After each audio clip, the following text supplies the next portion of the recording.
You're blocking my Hackney half marathon medal over there. Oh, should we talk about it? Yeah, we talk about it. What have you been up to in the last few weeks, Mr. Blom? Oh no!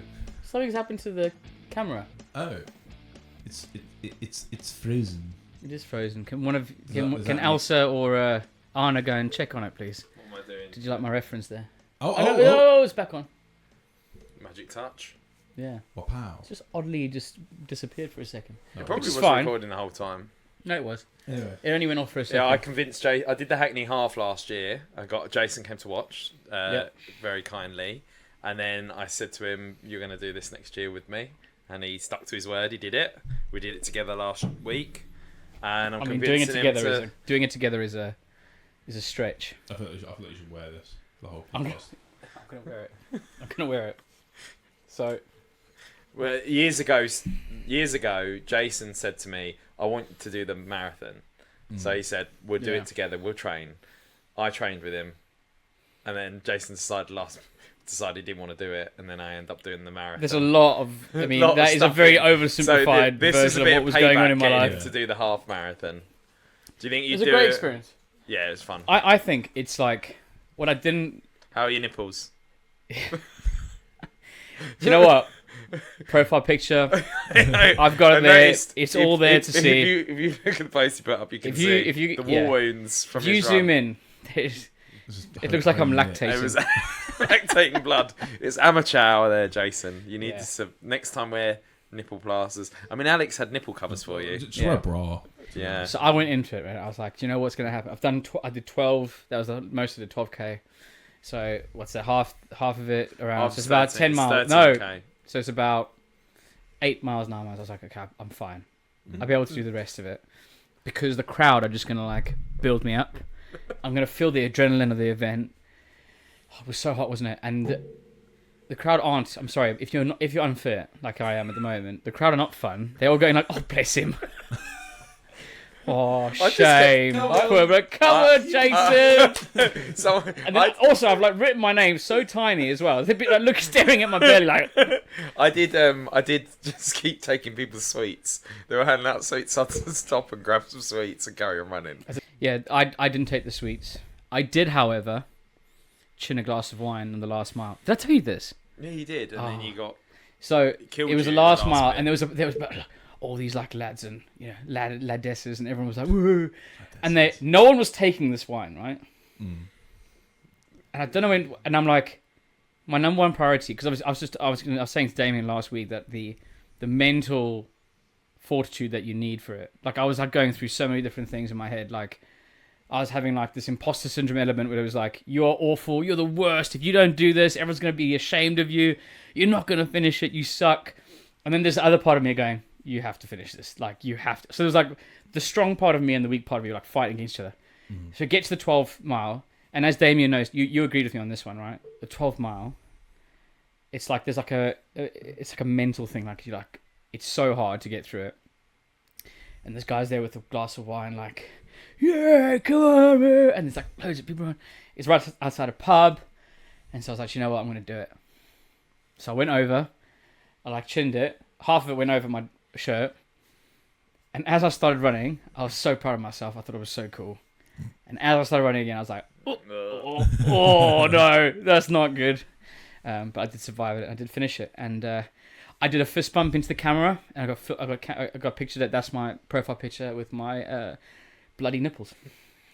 I looked you up, and there's like 2 photos of you. Look me up. There's about 100, and I realised why. It's because I was on the course for so much longer than him. There was opportunity. So you get A and B, right? A and B are people. Mental runners. Some of them went back to go twice. You know who was actually did the run? Yes, you know they overtook me. I saw them. You know who was in my group?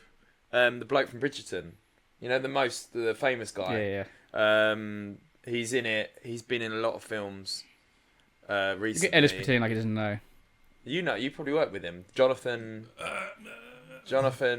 Yeah, you know who I'm talking about. Yeah, I know who. Jonathan Bailey, I think that's his name. Is that the name, Jonathan? That sounds he right. ran. I noticed he ran the same day as us. And I think he did.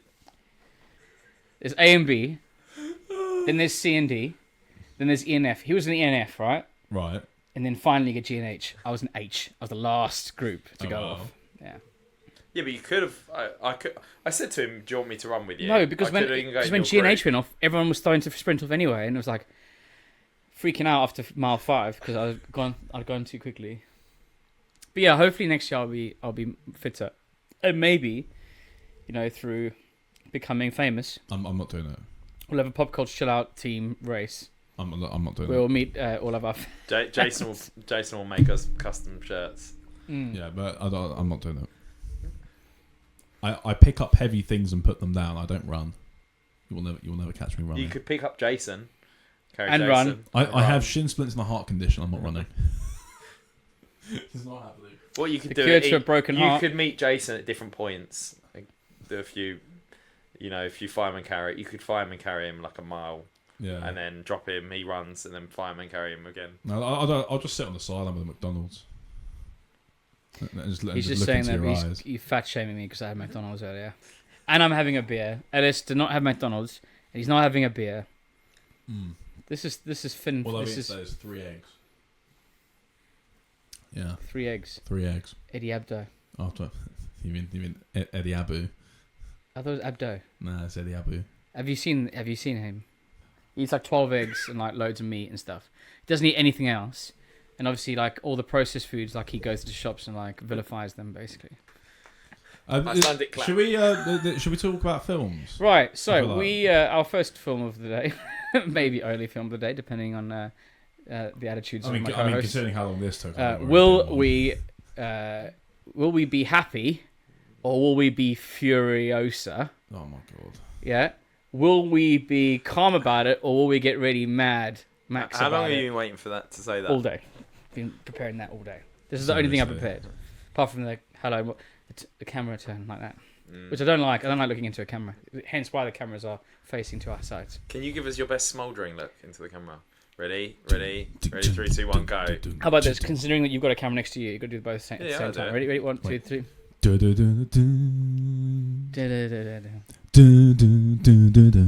Okay. Right, so George Miller, right? Jason's Furiosa, right? doubles in this film. George Miller is a very interesting filmmaker. As you mentioned, he only directs films every so often. He has a very eclectic mix, we'd say, of films. And he's most well known for the Mad Max trilogy. Is the 80s? When it was in the 80s? Yeah. 79, I think the first 79? One was. 81, okay. The second one. Then you got Fury Road, and then you got This Is Furiosa. But he's also done like some really weird bits. I want to see the directed by section. He directed 3,000 Years of Longing. Is that with Idris Elba? I saw that film. Is that any good? No, not really. No. It was he played a genie. But it's just really odd. Tilda Swinton. Yeah. Right. Happy Feet. I didn't even know that. He did the Happy Feet film. Babe. Pig in the City. And then the Mad Maxes. He really hasn't done too much. He did the sequel to Babe. He directed the sequel. Yes. And you know what? That's so random. But you know what's so interesting about that? Watching the film today, there is that element. There's definitely that element in the first Mad Max Fury Road film. But he does somewhat make you feel uncomfortable. And I remember like in Babe, Pig in the City, like Babe 1 was like this colourful like kiddies film that I really liked as a child. And then I watched Babe 2 and I remember being quite freaked out about it. I think like the woman dies like in the first 2 minutes or something. It's like quite dark. But anyway. Weren't you obsessed with Babe as a kid? No. I thought you Thomas the Tank Engine. Yeah, but I thought you were a big Babe fan for some reason. I feel like we had this conversation before. I know The Mask you were obsessed with. The Mask, that was it. Yeah, Jim Carrey like films. Babe as well. Dumb and Dumber and that kind of stuff. Liar. Yeah. But anyway, so yeah, he's a very interesting director. You watched the first 3 that he made. Yeah, I've seen all of them, but I've seen the first. I watched like the first 3 years ago when they. Well, not when they came out, but when I was younger, way before Fury Road was made. I'm loud enough. I'm very loud. You're gonna. Do you reckon? Yeah, I'm always loud. Look at my bars. Oh yeah, your bars are good. Sorry. I edited that out. Yeah. So yeah, any good? Oh, the Mad Max 2 is brilliant. I was saying to you, Ellis, earlier, Mad Max 1 is more... It's set in a dystopian future, but it's not as barren and sparse as the later films. But it's basically, the first one is... the gist of the plot is he's a police officer, like a future police officer, and his wife and child get murdered by a gang, and then he goes after them. So it's more a revenge film. Yeah. And then like the later films are then him just, he's got nothing basically to live for. He doesn't really care, and that's what he carries on. And basically he walks. That it's very similar to Fury Road. He sort of stumbles onto situations that he ends up reluctantly getting involved in. Yeah. So he's not necessarily like he's a bit of he's an anti-hero, because he's not someone who wants to be a hero, who goes out like a typical superhero or anything, who goes to venture on to do the right thing. A lot of the time he's doing it for his own means, like he needs the petrol or he needs to get resources, and then he moves on. He's very much a sort of lone wolf kind of vibe and stuff like that. And then he ends up getting a bit of a nomad basically, and he gets put and he, like in the second one's very much from the top of my head is very much like a western, where he meets this society of people and he ends up becoming their protector from these like invaders. Third one is it escalates a lot more. It's the Thunderdome is very similar to, like, you've got the place in the Citadel in Fury Road and then Furiosa. So it's more like a sort of city where people fight and things like that. But basically, the first one is very much an outlier to the rest of the films, because the rest of the films follow a very similar structure in plot. Then, because the plot is very similar in all of the sort of films. It's him stumbling on to something and then getting involved with them, and then he moves on, pretty much. Yeah, and then but this one, this is the first film that kind of... Mel Gibson was the first Mad Max. Yeah. You know, he's not he was born in New York and then he moved to Australia. He was not an Australian, Aussie-born actor. I did notice that there were lots of Australian actors in this Mad Max. It's always been Furiosa. I didn't remember Mad Max Fury Road being so Australian heavy. I mean, obviously apart from the leads, but it's very Aussie production. I think that's what we do. The main Immortal Joe is toe cutter from the first film, so he brought him back. He brought back the main villain and recast him as the main villain in Fury Road. So was he younger? Yeah. He's in the first one. I mean, he still looks really old. If you watch back, he looks still quite old in that. But I mean, he was in his mid-30s probably. Ellis, just very patiently waiting for your go. What were your initial thoughts, spoiler-free wise, about Furiosa? Well, by the way, I got in a bit of trouble with the boys because we got in the car and they started talking about it, and I was like, let's just wait to the podcast. And then we sat for a half an hour trip back in silence, complete in silence. Well, no, you had your McDonald's. I did. Yeah, so as did you. It was just silence and scoffing. Silence and eating. Yeah. Yeah. It's great for my new diet plan, but whatever. Bank holiday. What can I say? Exactly. Anyway, go on, pal. Let us know what you think. Let us know what you really think. Why am I going first? Because you're the newest member. Talk for England. Yeah. Didn't disagree. It was alright. Oh. Yeah. Okay, should we go to the next person then? No, I mean, I didn't really know what to expect coming into it. Like, I was expecting it just to be a bit meh. Because I'm not really a Mad Max fan. I've seen Fury Road, but I didn't really know what was going on. I didn't really understand the world and lore and everything. And kind of the same with this, to be honest, as well. I didn't even realise that it was a prequel to Fury Road until the end.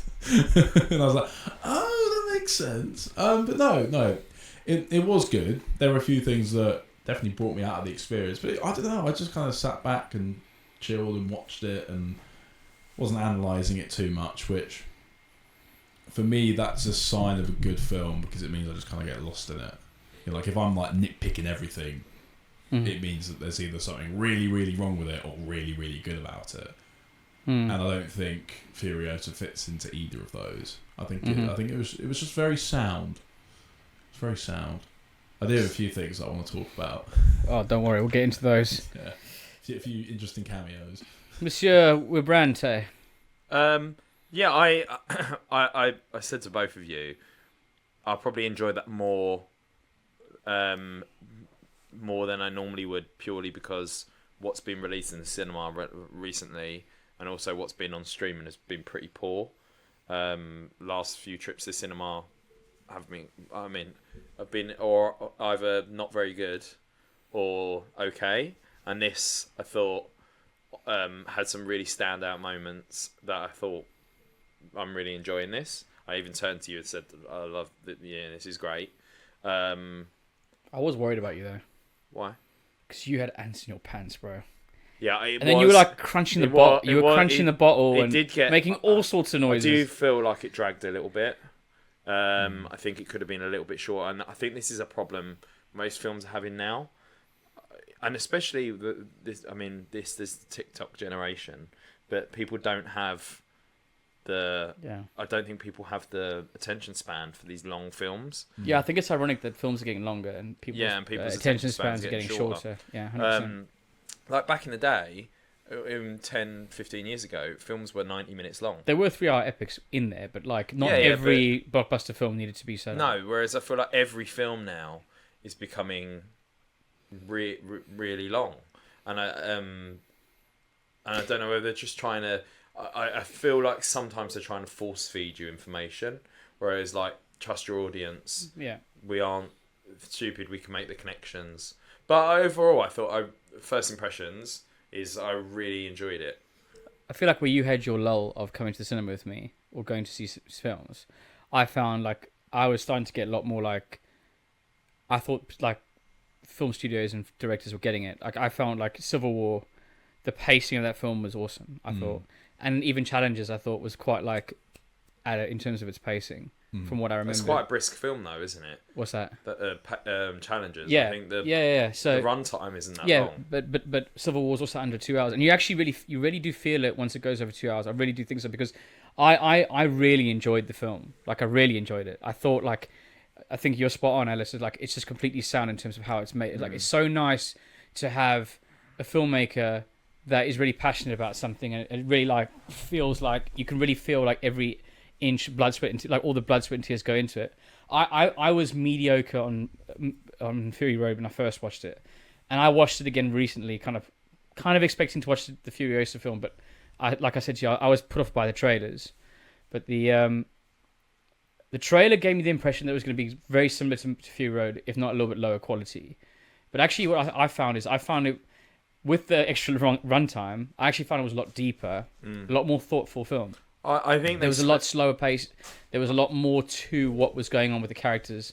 Whereas Fury Road was just like, get from here to here. This is the plot, which I appreciated and enjoyed. But you didn't really get close to any of the characters or any of the situations. And I felt like the set pieces in this, the cat's now playing. The set pieces in this are a lot more like drawn out, but in a good way. Like the one where they go to Bullet Town is such a good sequence. It lasts about half an hour. And I think it's an amazing sequence. But I do think, Damien, where you're spot on is, I feel like the ending like really goes overboard in terms of what its message is trying to get about vengeance. Like, I think you could end that 20 minutes sooner, I think, and get your point across, basically. Yes. Okay. No, I think I did like the fact that... Do we just leave? Why the bag's attached to the camera? So if the bag goes, the camera's going. Can you call her over? Ada, come here. I think we need to put the cat in the bag. Did George Miller pull the cat out of the bag? Ada, come here. I did like... do you know what was quite surprising is the child actress who played Furiosa did a really good job, and she was in the film for a lot more than I expected. Yes. Which I thought was quite good because... Yep, there you go. Did say. There you go.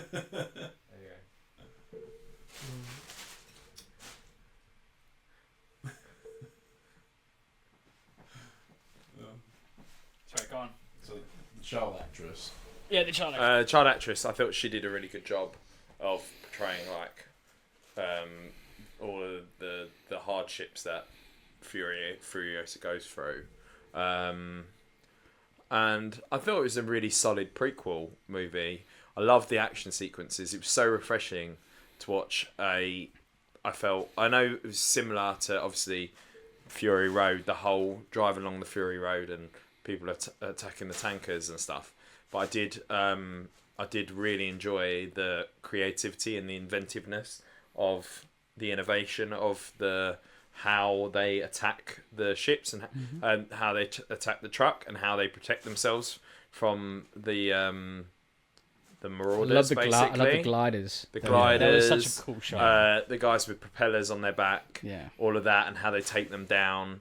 I thought it was great. Like I really enjoyed that part of the film. And I felt like some of the fight scenes were just off in the background. They didn't really show it. It was just like, oh, this scene's happening now. Whereas in like Fury Road, that would have been like a full on like chase scene. Where like I feel like he was selective with narratively what was important for those action scenes that he put in, which I thought was really, really good. I genuinely, I must say, I think I enjoyed it more than Fury Road.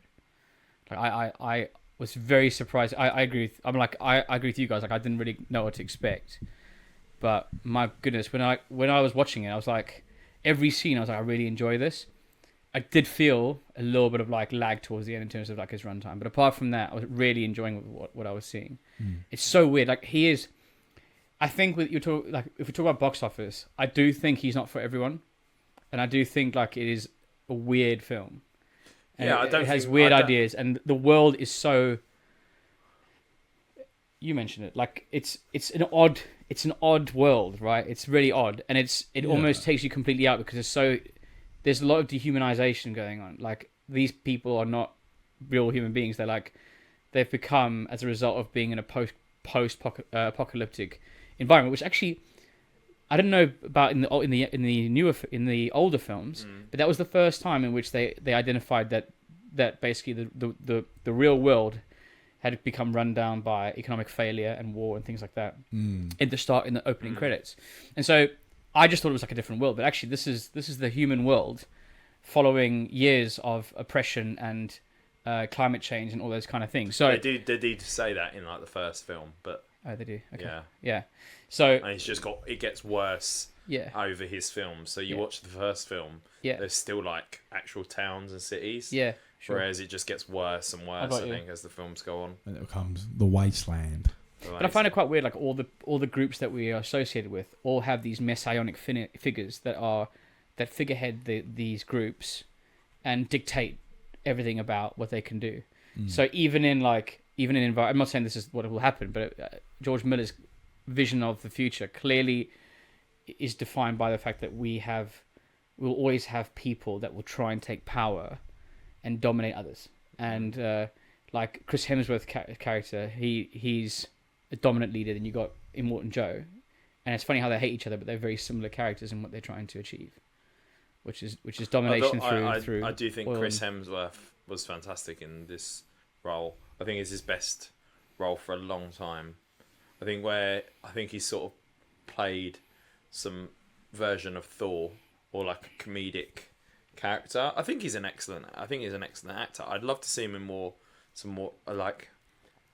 dramatic roles. I think if you look at his back catalogue, his filmography, I think he's done a lot of like comedy or action, or superhero films. I'd like to see him in some more actual drama films, because I think he's such a good actor. I think he's just been sort of typecast into, because he's good looking, built and so on, he gets typecast into like action ugly films. fight him a bit, didn't they, with his nose? Yeah, I absolutely thought he was in. He reminded me of a character he was in Bad Times at El Royale. Have you seen that film? No. He plays sort of like a cult leader in that, and very similar like body language and the way he carries himself. I thought he was brilliant. I think he was so charismatic in this film. Yeah, no, definitely. I mean, I think he must have had a lot of fun with it, to be honest. Because even though he is like the big bad. He's like this, like this awful leader, like this gruesome leader. Like there is a comedic element to it, and I don't know. There's just this like. Do you know what I mean? How he's just very like. He's like a Roman emperor. He's got like that kind of like. He's a bit of a joke though. Eccentric. You know what I mean? He's an eccentric guy, isn't he? He's just very eccentric, and just like the way that he speaks, his mannerisms and stuff like that. Yeah. Like for me, I couldn't really take it seriously. Like he does some pretty awful things throughout the film, doesn't he? Like, yeah. Like I couldn't really take him seriously, but then maybe that's the point because it's like I think, deep down he is just quite pathetic. I think he is like the way his accent is and everything. I think he's like your everyday Aussie Australian bloke who's just somehow become the leader. He probably started off very small.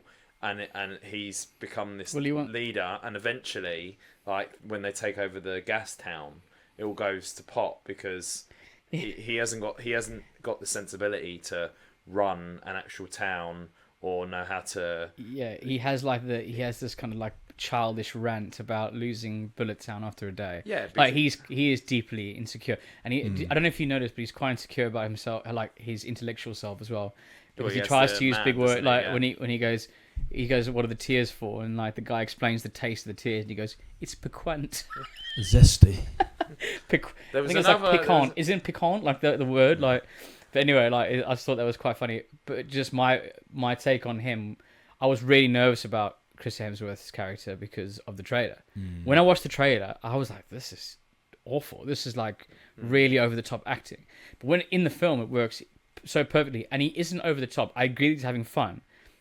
But there is he doesn't, I don't know. It's not cartoonish. You get to the line, right? You get to like the line, which is like Heath Ledger's Joker.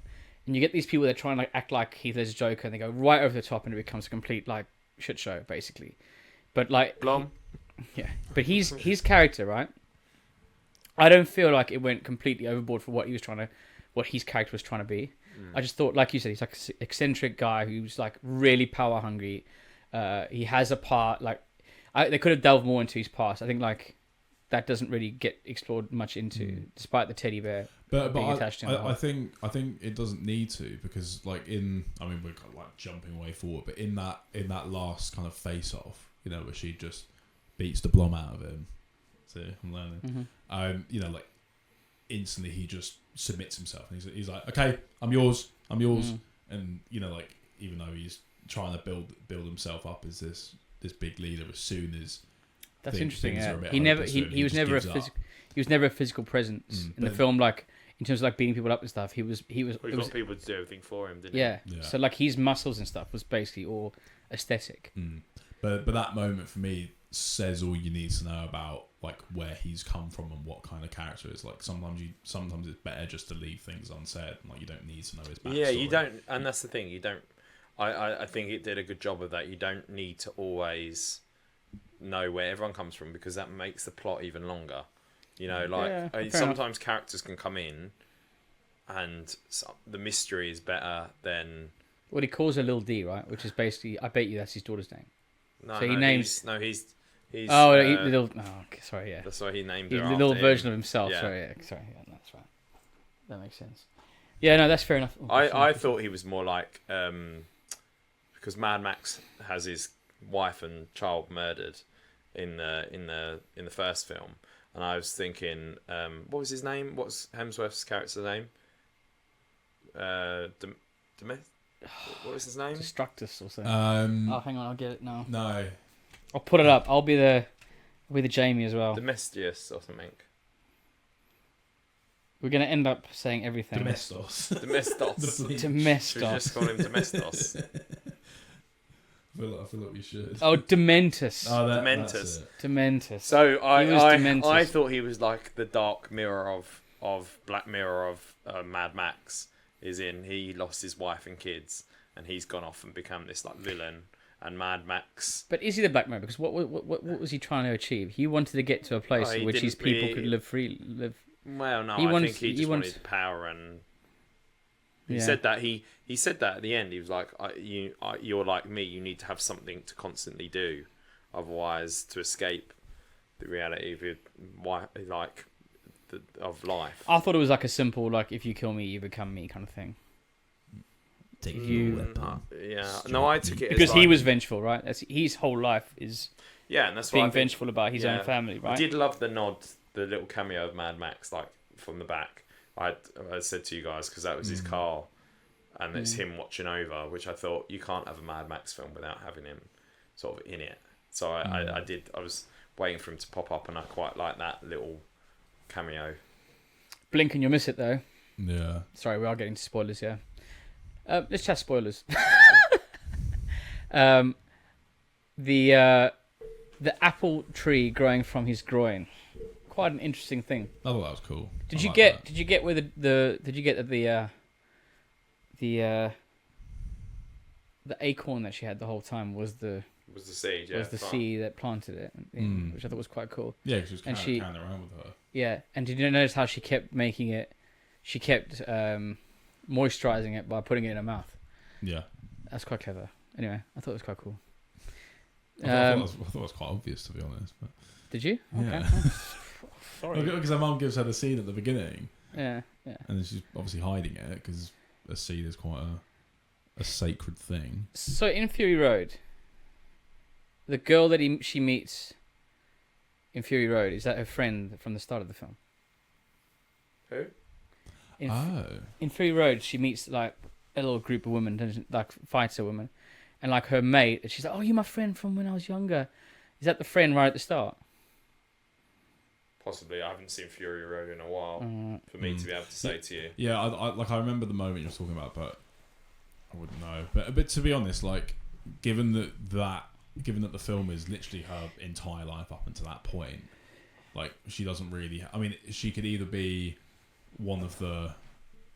No, she wouldn't even be one of the women. So yeah, it probably is her. Completely invisible. Maybe like there's a comment in like Fury Road where she says, "I remember you told me to be invisible" or something. That'd be cool. Cool little throw forward. Sorry, I get what you mean. You mean no, I don't think so, because I think that the whole point of that home was that no one knew where it was. You mean the girl right at the beginning?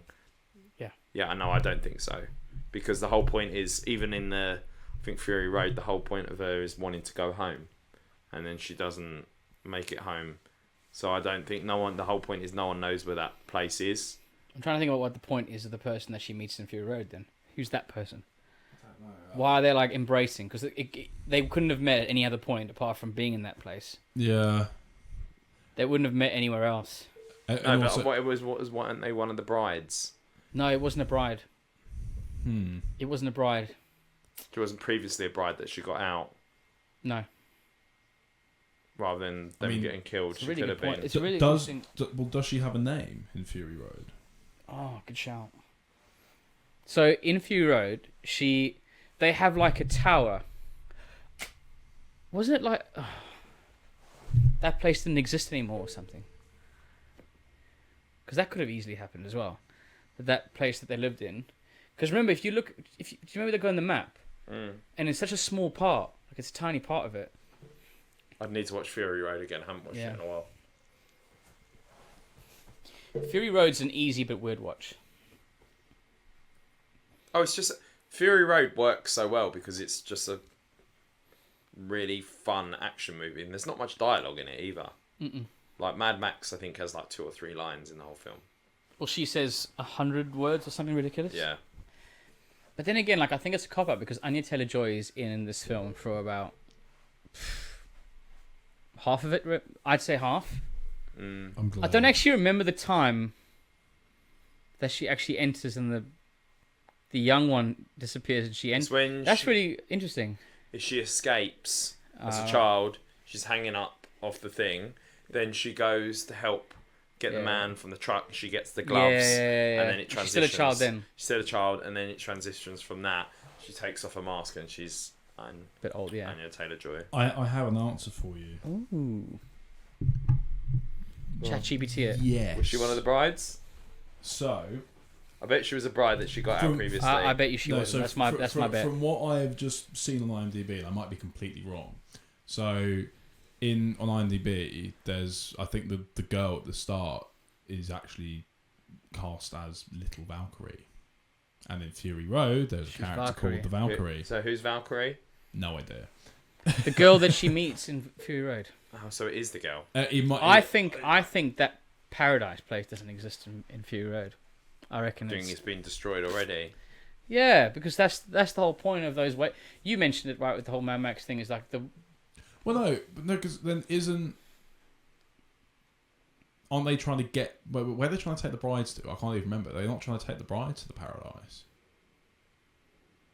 Oh, because Furiosa knows what. I don't know. Yeah, but then I feel like we should do research before we. No, but then they go over. No, but then don't they go and find out that it doesn't exist because they go and see those women, then they come back and then they already saw the water and then it like. Yeah. It's kind of like quite a socialist idea. The more you give to the people, the more it would. Yeah, the more the society will grow. Because doesn't she like open all the water valves and then everyone gets all the water? In the fact, and then in the Fury Road, and then obviously the sprouts start to things start to grow as a result of it. So the people in power were keeping all of that like at bay in order to like monopolize the army, because they're creating the army through impregnating all the wives. It is quite weird that they were going to make Furiosa a wife and she was like a kid. Yeah, I felt very uncomfortable in that point because then the guy was like playing with her hair. I did hear you groan. I was like, oh! No, what's the guy? Rictus Erectus. Rictus Erectus was let's hope he wasn't becoming Erectus as a result of that. No, it seemed like he was. Yeah, bit weird. Yeah. And then she was like, well, he's going to be creepy again, so I'm going to cut my hair off. And then when he fiddles with my hair, I'm going to run away. Yeah. Eesh. Smart. I quite liked that that little detail of when her hair like falls off the ledge onto that tree and it grows. The time lapse. I mean, I'm not big on time lapses because there were a few throughout the film, and to us, I don't like a lot of George Miller's technical elements. So there's the time lapses, and it's not because I don't think they're bad. I just there's a lot of joggy moments, wasn't there? Yeah, like the movement is really joggy. He's obviously he chose speeds that. up. He time speeds. Yeah, so he shoot. As far as I'm aware, he shoots on a higher frame rate, so it looks weird. Yeah. Some of that, I agree with some of it. Some of it is just fast forward, mate. Honestly, there's some bits where it just looks like it's fast forward. Yeah, no, so that's the thing. So even though it is in normal speed, kind of, it's shot in a higher frame rate, so the actions just look really weird and fast. Like The Hobbit was shot in a higher frame rate, wasn't it? Yeah, but I don't know. I just personally think it looks a bit weird. There are some bits. I'll put my life on the line. There are some bits higher frame rate. There are some bits literally spit. Like in Fury Road, there's one bit where Mad Max is running through, and they're chasing him, and you literally see like the people are like in full on fast motion. Yeah. Like I think he actually speeds up some bits. I genuinely do think. Wonder if I can find that out now. I just like the practicalness of the. And it did remind me of Fury Road when you see. They use snippets of Fury Road during the credits to bring us up to the Fury Road story. But I love the amount of practical like stunts and stuff that's done in that film. But let's be honest, boys. Let's be honest here. CGI is still rubbish. Oh yeah. Yeah. Do you know what I mean? Every time there is CGI, it's tell. like the smaller one. But the little kid he wasn't a kid. It was a full grown man, but he was just small. No. You mean the one that was in the tanker? Yeah, that was. No. So this is a segue to our cameo. So that kid, he is a kid. Wasn't he bullied? He went viral a few years ago because he was getting bullied in school. No, not that guy. No, not that guy. No, he's the guy. That's the guy from Idol. Are you talking about Fury Road? You're talking about No. The guy at the beginning is the guy who sings the Man United song. Yes. He gets abuse all the time. Waiting for a miracle to come. But the one you're talking about also, both of them, he put the one who was in the tank, who keeps asking about doing a speeding, he dies. Yeah. No, he gets hit on the head, doesn't he, by the thing, and that's what kills him, by the lid. But he got bullied in Australia, didn't he? So George Miller put him in his film. Yeah. Okay. Right, there is a scene where that kid opens up the hatch thing, the lid thing, and it just all looks wrong. Like it's just CGI. Something's going wrong with the CGI. It looks like AI. But it doesn't happen often. But there's just some bits. I'm like, oh, this is so. Like CGI has not moved forward in over 10 years at least.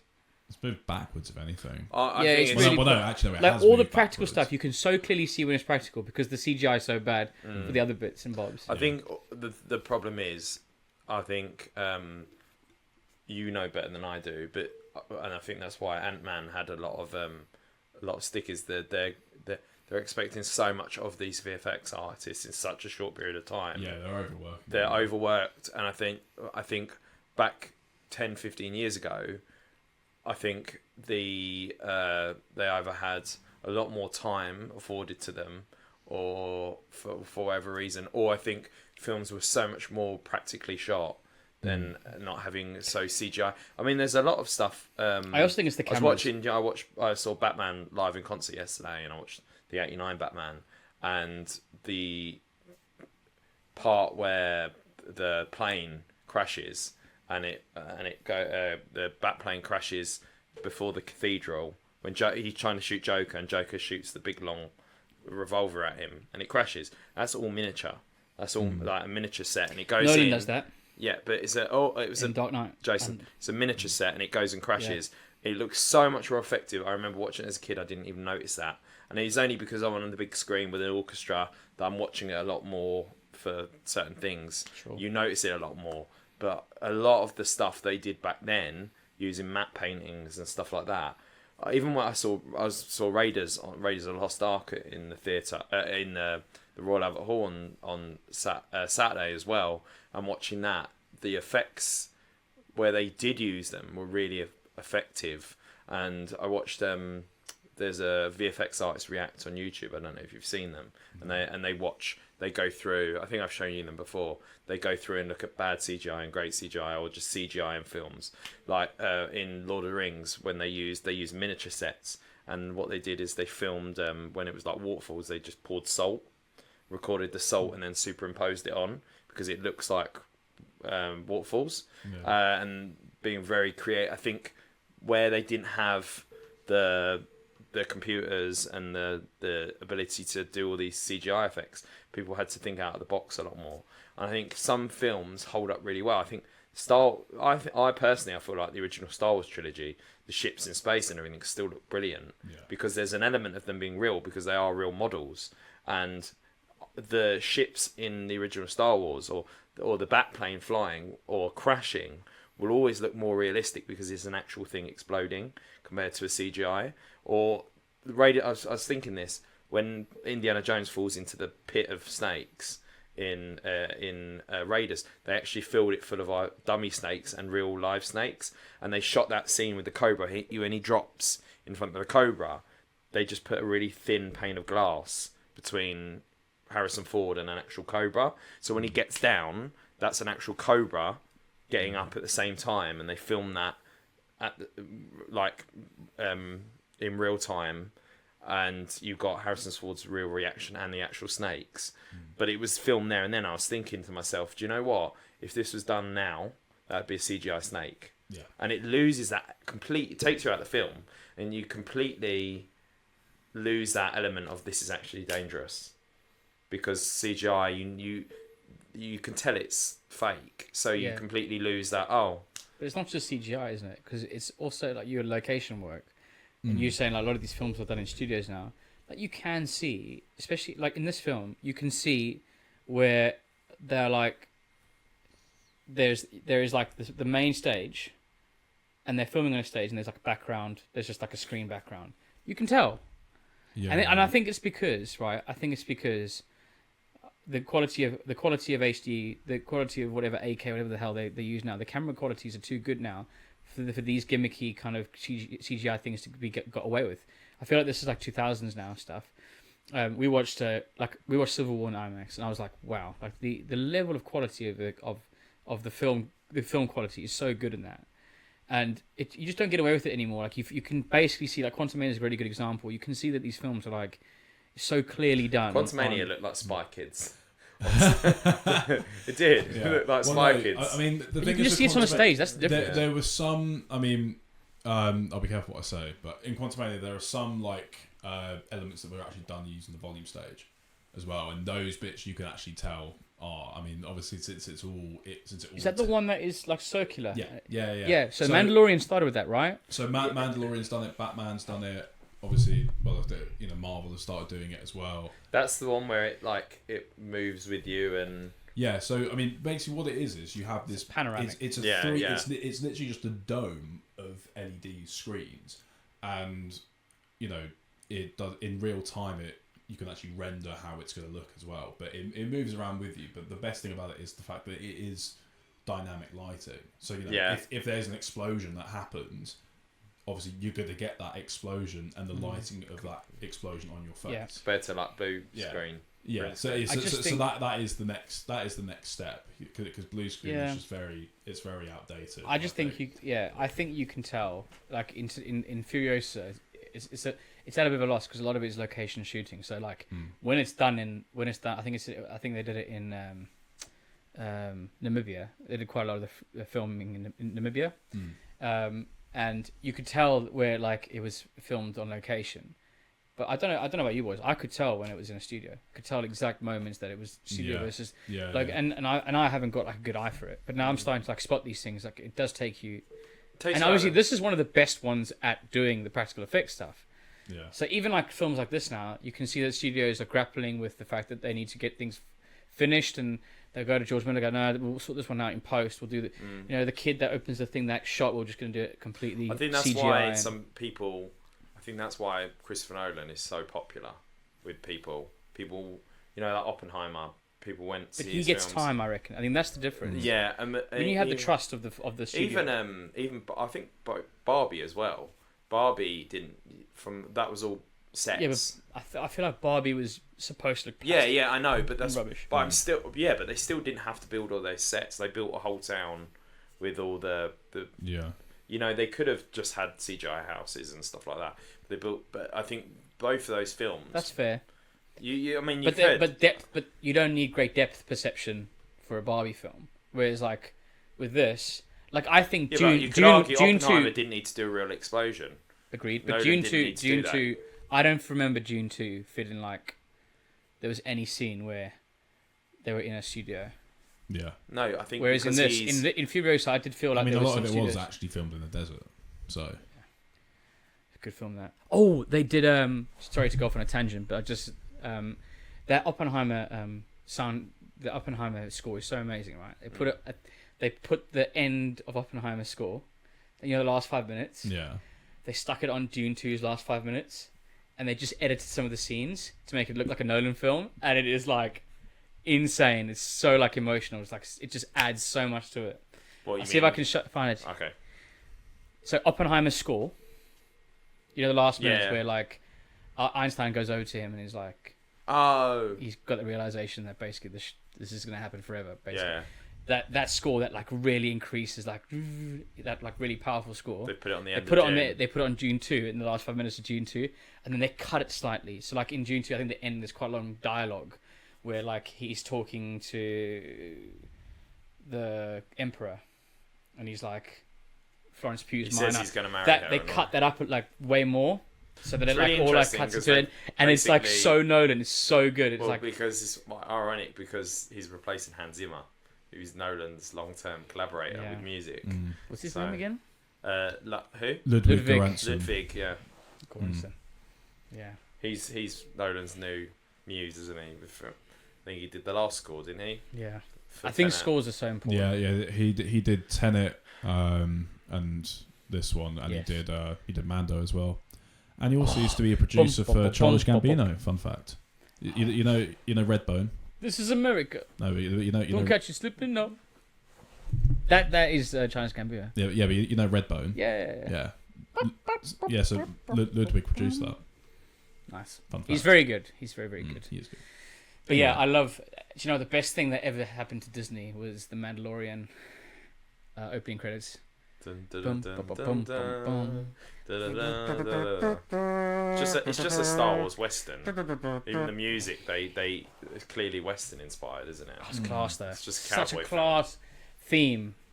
That, and do you know what? Loki's is really good as well. To be fair, It's interesting. Yeah. That's really good. And you know the girl that scores that is like she's just like lives in London somewhere. She just got picked to do it. She like came up with it and her life changed forever. I think she won like a Golden Globe for the score for the film. Yeah. No, you're right. So, what are our overall thoughts then? Yeah. Do you want me to start? John. Very pleasantly surprised. I thought it was going to be like short and forgettable. And like there's just a lot whatever. more depth to it than I thought there would be. But I was like, this is quite deep. It's too long. I think it falls completely into what you said, Damo, about films just have to be 2.5 hours these days. And it really doesn't have to be that. But then it does add depth to the character. And they are like, I actually enjoyed the slower moments. Like I actually did enjoy. Yeah. I enjoyed when it took a break. Yeah, I don't think it was overly long. I just think you could have edited it. I don't know. Yeah. 10 more minutes. But it's weird, right? But George Miller does cut it quick. Like he's like, like there's some bits where like he's such like as a director, like it feels like he's in a rush, and that's what I thought Mad Max was about. Like Mad Max was relentless. Like I watched it with Alex a couple of weeks ago, and I was like, "Did you enjoy it?" She was like, "It's just too much." Because Mad Max Fury Road is just literally non-stop. Whereas I felt this one, it really does take its time. I felt like George Miller, like I feel like he's in these he's really confident in this film. But yeah, I give it a 4 out of 5. Like I really enjoyed it. Really, really enjoyable film. Elissimo. Yeah, I mean, I enjoyed it. As I said before, I don't know much about Mad Max, and I didn't really know what to expect. For me, like, it was just a bit bland. I just didn't really care that much about it. Like, it was fine. It's not like I'm not call it bland. It's not a criticism, but no, like I just don't really care that much. You didn't have the buy-in. Yeah, it was just like it was all right. Probably won't watch it again. It was good. I liked some elements in it. Didn't like some elements in it. What didn't you like about it? We haven't really gone into that. Well, the cameos are a bit weird. Like, what's Sean Mills in there? Like, what is he doing there? He wasn't bad. He actually wasn't that bad. Well, he looked great. I hated the makeup on him. I thought he looked really bad. So his Warboy makeup. Yeah, it looks when he had this thing in his head. Yeah, that was great. It looked really fake. Interesting. I don't know if it was. I do feel like the Warboy costumes looked like. Do you feel like that was put in post production? I feel like it might. Because it did look like that section was like it looked like it was filmed at a different point. Yeah, and I think the shorty guy. It does look like he's been like photoshopped. I keep doing this. It's a bit weird. It did look like they filmed the film, and then they've put him in it. Which one are we talking about now? The first one or the second one? The first one, the Manchester one United. I feel like the second one is even more CGI. Yeah, but maybe they added that in as well. Maybe they added both of those parts. Although that kid, his like bullying stories from like quite a few years ago, I think. But Sean Mills really like started the season. Have you seen? I've gone on his page. I don't follow him. I wouldn't comment or anything. But the amount of abuse he gets is awful. Have you seen it? Like people I know who he is. Yeah, but if you go on his he just there's like one or two. There's this girl who does coffee as well. Have you seen the one who does her own coffee? Oh, the one who's she looks like people call her like Peter Griffin and stuff like that. It's bad. No, if you read some of the comments, the amount of hate, and then people just write sending hate from Africa, sending hate from UK, sending hate from South Africa. That's probably you. Have you seen real life Peter Griffin? He's amazing. Oh, yeah. He's a Fortnite player. Yeah. But then every time he wins, he goes. But I think that's probably why, because he will release something, and some people are just like here for the comments, and so I respect George Miller for putting them in it, because I think the abuse they get is really unfair. I feel like it's a nice thing to do, and for the casual viewer, or like for those who don't know, it won't. Yeah. But obviously, because I know who both of them are, I'm just like, oh, and it just really takes you out of it. I do agree with that. Yeah. It did feel like, they've just plopped him in the middle of the film for the sake of putting him in. And in 10, 15 years' time, no one's going to know. But can I say that's also like... just still feel a bit weird. It felt, the way it was shot and everything, that it did feel like it was like...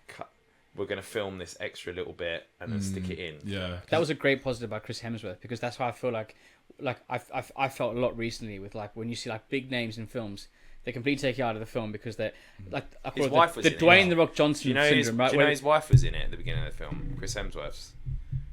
Is she the? She's in mother? the blonde. No, you know the mother who. Does this with the other woman? Yeah, you know the blonde woman who goes and helps her at the beginning of the film. I know exactly what you're talking That's about. his wife, Chris Hemsworth's wife. Yeah. Yeah, Anyway, I mean, sorry, I didn't mean to No. interrupt. I mean, the thing is with cameos, like, I feel like they only work, like, especially if it's like a celebrity cameo. I feel like they only work if they are playing themselves. Like, but is like, that a cameo? That what? Well, Because cameos to me is people are coming as themselves. But yeah, but He didn't come on and go, yeah. waiting for a miracle. He came and sang. I get what you mean, but it's just like shoehorning someone in because they've done a certain thing or this certain thing has happened to them, and you know, for a lot of people they know it's like, oh, that's that guy, and they start watching him instead of focusing on the film. Yeah, but then you have like in The Hangover when you have Mike Tyson, and it works brilliantly because he's just playing himself and it's hilarious. I get it, yeah. I think you should play us out at the end to Waiting on a Miracle. No. So I'll put trailers in the background. I'll put everything. I'm not putting copyrighted music anymore. It's an absolute. It's an absolute nightmare. So that's why we have to put like. You could My you could guitar write played. to him and say, "Can we use Waiting for a Miracle You on our should do a podcast?" He'd cover probably of get it. back. Yeah, Yeah. Jason Blum cover. But yeah, anyway, because we were still on my thoughts, weren't we? I kind of Yep. Yeah. Yeah. Get back on your thoughts, mate. No, And make so- sure you're talking to that microphone because that's the one I'm. So I kind of, I mean, I'm looking at my levels. My levels are a bit higher, but no, so I stopped really caring about her character motivations halfway through, and I think we kind of lost it a little bit because at the start, you know, her mum gets killed, and it's like, oh, like she wants revenge, and then she just goes on this whole journey, and you know, like things are very slow in the middle, which I don't have a problem with, but halfway through the film, I was kind of thinking to myself, like, what does she actually want to do? Is she still trying to hunt this guy down? Because it seems like she's, you know, just chilling at the moment. Do you know what I mean? You know, when she joins up with the. Yeah. There's a major plot hole in it where she goes back with the long hair, and everyone's like, "Oh, it's her." Yeah. But like, the whole time she's trying to be a boy, Mm. and I'm like, don't they think you're a guy? Yeah. Like it just And was also, really odd. I didn't enjoy Annie Taylor-Joy's performance either. I just felt like she didn't really want to be there, and like, why are you American? Why? What? Like, can you? Yeah, because the like, daughter was British. I know. I thought that. But like, Is she English Like, or- can you just get a dialect coach, please? Isn't she English? Yeah, she is. Yeah, yeah. Why is she speaking with an American? Oh, because Furiosa did. So her American accent is quite good. But, Furiosa's, she's South African, isn't she? Yeah, Charlize. Charlize. That, Look at the excitement on his face there. I think Charlize Theron is such an underrated actress. I think that I give her a pass because Charlize Theron was so good at playing Furiosa. She was so good. They wanted to make this film because she made the character so good. I think that's a good shout. That's why, because if you make a character, I think Charlize Theron is an amazing actress. I think she might not necessarily pick the best films for her. Like you know, Have you seen Atomic Blonde?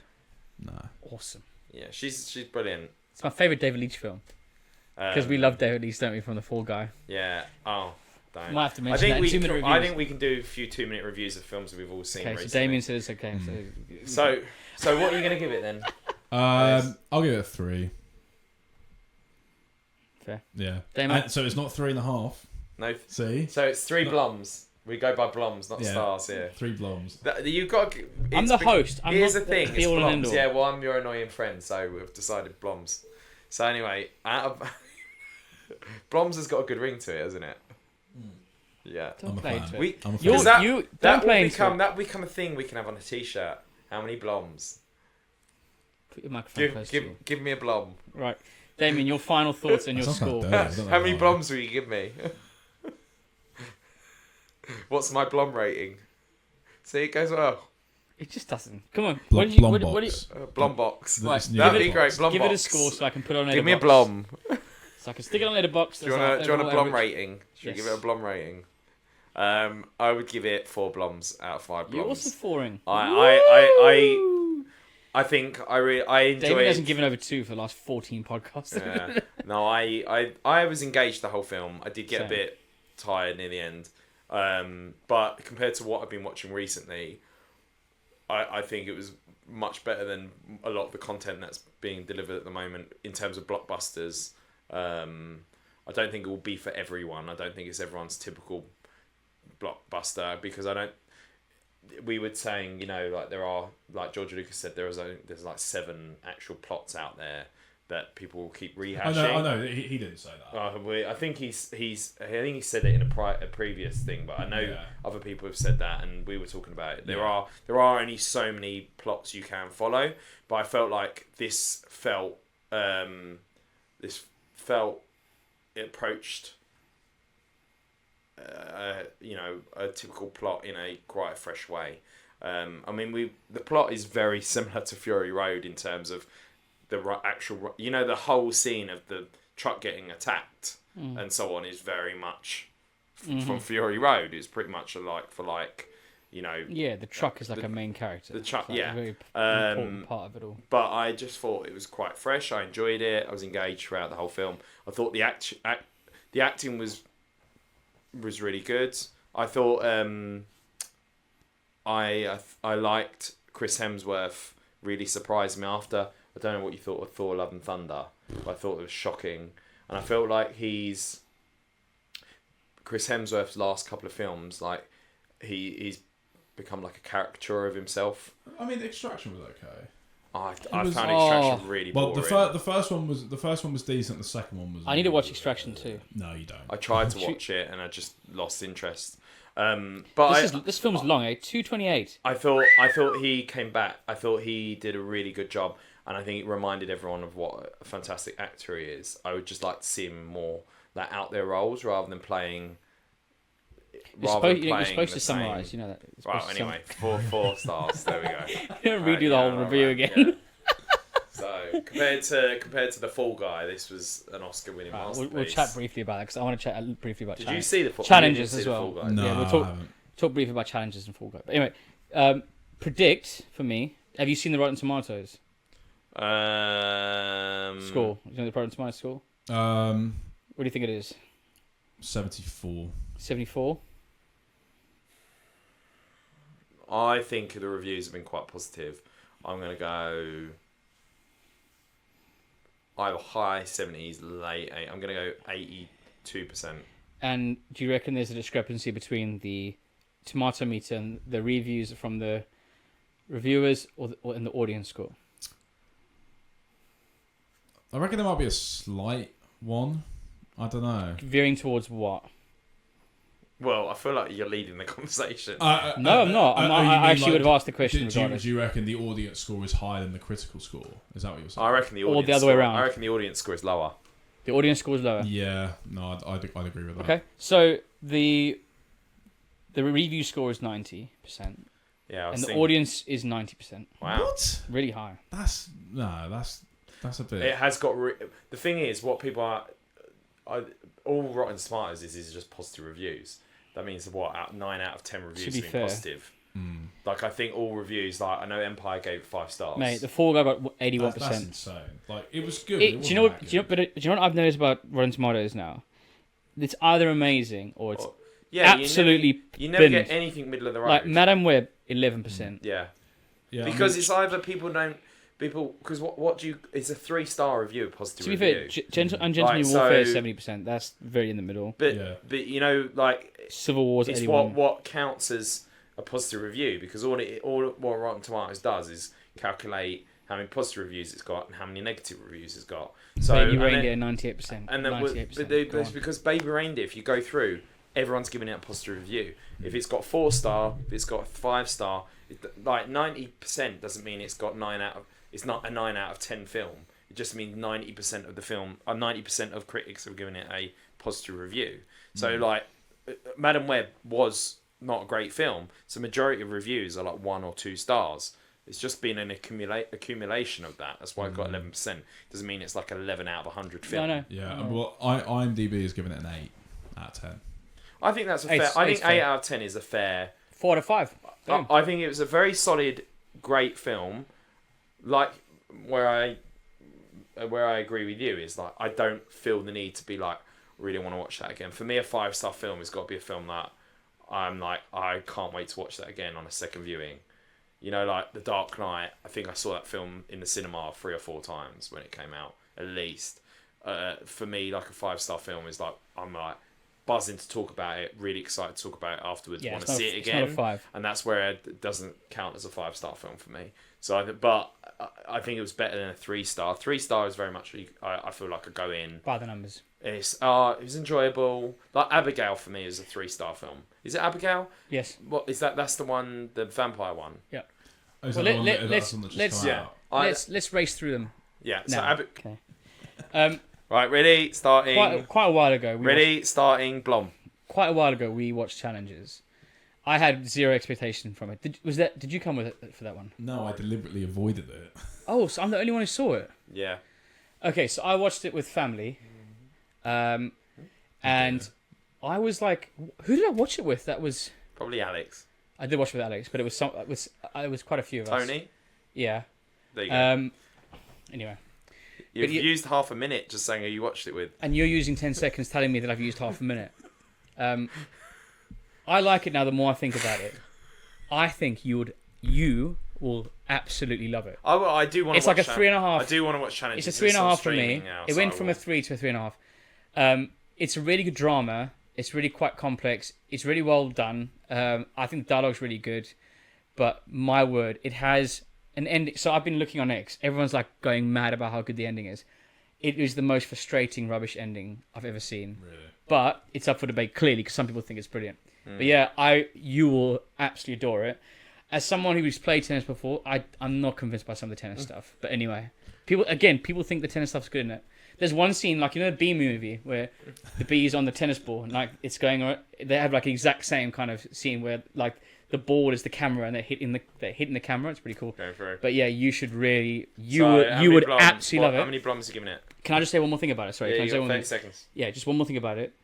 I think that I would enjoy the film far more if I was more into the Zendaya character, if that makes sense. Because she's like supposed to be this all-encompassing, powerful woman that these guys are like pining over. And if it was someone else, I think I'd be more You're saying into you didn't it. fancy Zendaya? I don't fancy Zendaya, no. I don't know. I just think she's quite young looking. She's not really my type. Body of a 12-year-old boy. Yeah, there's an element of that, yeah. And Okay. so I just think she people love her, and so that works for him. But for me, I think if I really fancied the lead more, it would be more effective as like a Really? yeah, because she's really she's like the power center. There's a reason for her being who she is. Yeah, it's really interesting. So we're giving it 3 Bloms. 3.5 from 3.5 Bloms. Yeah. 3.5. Right. That's the same that you gave. It was a Civil 3. War. Yeah, it was a 3. But I've watched a couple of bits about it. There's lots of good reviews. I'm not saying that I've changed because of that, but I've like changed my mind about certain That's what it things. sounds like. Right. I didn't like the characters, and I think that takes me out. But then Are they supposed to be likable characters? Are they supposed to be unlikable? Clearly people? not. No, they're not supposed to be likable Because characters. I think also Zendaya sometimes is see, this is the problem. Zendaya is a terrible character. Like she's a terrible person. But is that the character not actually Zendaya? But is that not? Which I didn't find. Is that not the point though? Because in real life, people are flawed, and not everyone is likable. So in a lot of films, romantic comedies or romantic films always portray people as these, incredible people. Probably that's what they're going for. Is that they're quite unlikable, realistic characters. But I wouldn't say because that... people we've all dated people who aren't actually that nice people. And then you still are attracted to them. I think you have to watch it. I think we've all been there where you've dated someone you're like, your friends don't like them. And then afterwards you break up with them and you're like, oh, why did I even go? Why did I even go there? I think you have to watch it to believe it, kind of thing. Like she does awful things. But there's no. There are people who do awful things that you give a pass to because you love them. So yeah, that's what I'm saying. I think probably that's why. It's relatable or probably realistic. From an aesthetic point of view, and from who she was as a person, I didn't get why these guys were so obsessed with her. Mate, if you put yourself in the moment... If she was more like, I don't know... Sydney Sweeney. Do you know what? That's fine, absolutely. I think that... I wind him up every time I mention Sydney Sweeney. if you had Rihanna in there, or you had Sydney Sweeney, or you had someone who's like... I don't know. I just think Zendaya just someone you fancy doesn't strike me as that character. She did a really good job in the role. But she's built like a tennis player, though. To be fair, Yeah. She's built. She's sporty. You know, you're not going to have someone who's built. You need to have someone who's athletic to play a tennis player. You can't have someone like Sydney Sweeney because realistically, do you have many people with her? I'd love to hear your 2-minute review because all right, watch it and let me know. I mean, you mean your 4-minute review? Well, we had a nice conversation. As long as we have a conversation as a result, it's fine. I think you should watch it. Right. I'm going to keep it to 2 minutes. I'm going to do Abigail. Sure. All right. So Abigail, really fun film. I'm just going to say off the bat, 3.5-star film. It's by the guys who did Ready or Not. Have you seen it with Samara Weaving? Fun fact, she's Hugo Weaving's niece. You know, Elrond, Agent Smith. She was in Home and Away before.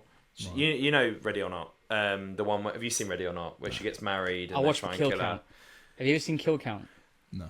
It's where the horror films and they just show you all the deaths in it. Oh, and it's on there. Yeah. Okay. So I basically watched the film, just all the deaths in it.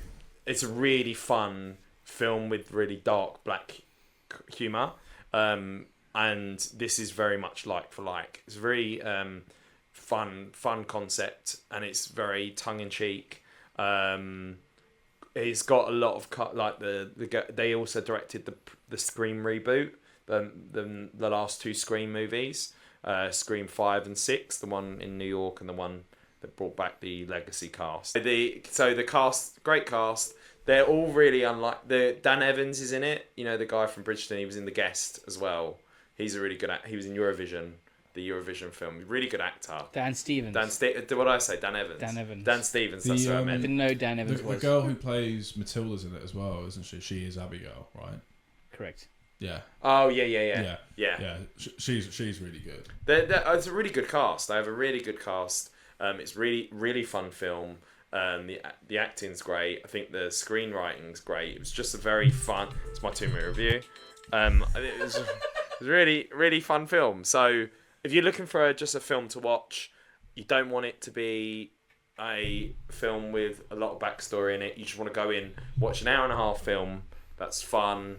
The plot is pretty clear, and have a good time. I definitely recommend Abigail. Gonna stream it.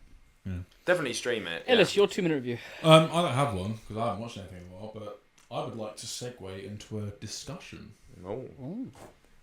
We've spoken about it a few times this podcast, but the recent George Lucas interview. Cinema become in 10 years? Same thing as it is now. There's one thing that's really what happens now, and it happens in streaming probably more than features, but features the same thing. Nobody knows what to do. The stories they're telling are just old movies. Let's do a sequel. Let's do another version of this movie. There's no, and it's not just in movies, but in almost everything. There's no original thinking. You know, it's like people just, I saw something, let's do something like that. Yeah. And it's also the way the movies are sold. If you go in and say, I've got something that you've never seen before, that and you don't understand it, it's very hard to get a deal.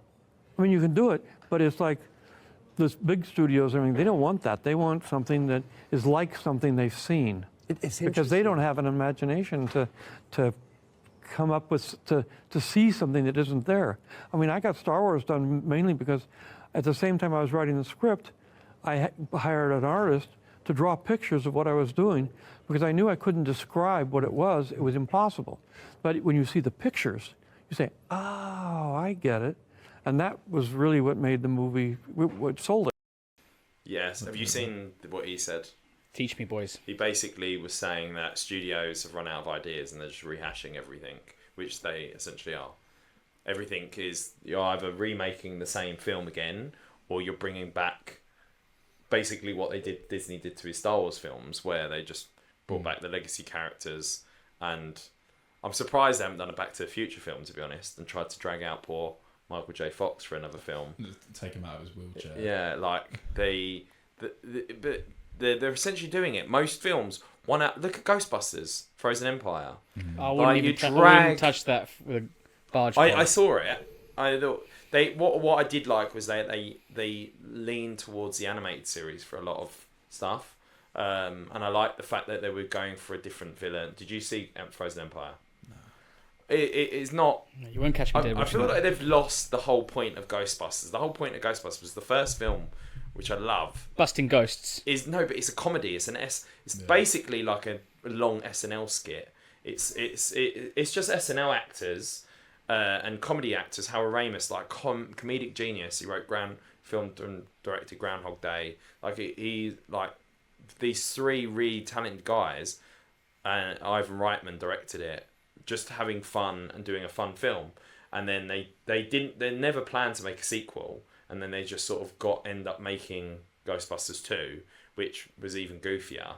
But then I think they brought Afterlife in, and they tried to make it like a Stranger Things, like a legacy film, give it a bit more seriousness, like Star Wars, like they did with Star Wars with the whole lightsaber, and make it very like almost religious in this diet, this very religious sort of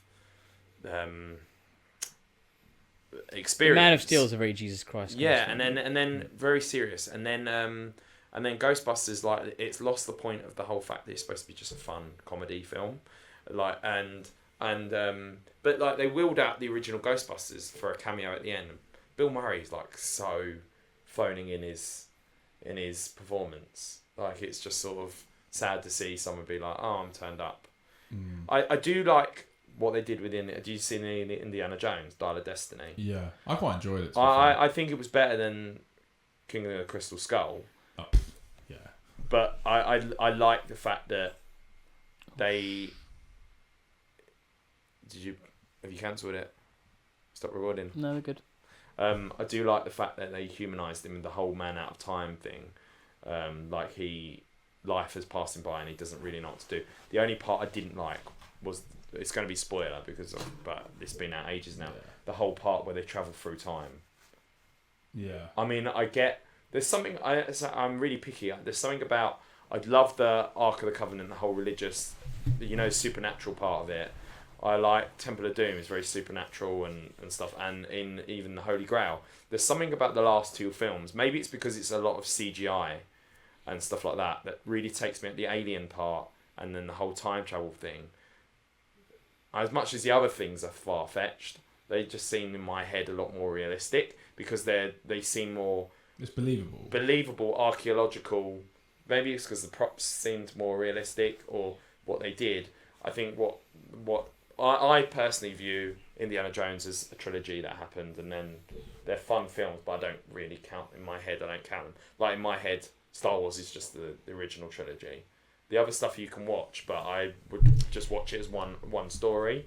Can I counterpoint this? Sorry, because I completely get what you're saying, but like, I think some of the best films that I've watched recently, because I'm doing the exact opposite of what you're saying is, if I see the name Ghostbusters, I'm not watching it. If I see the name Indiana Jones, I'm not watching it, because that's what those films are trying to do. If I see the word Star Wars, I'm not watching it, because now I know for a fact that what George Lucas is saying. But actually, there's a lot of films out there that aren't getting the box office attention, that aren't getting the attention of the people.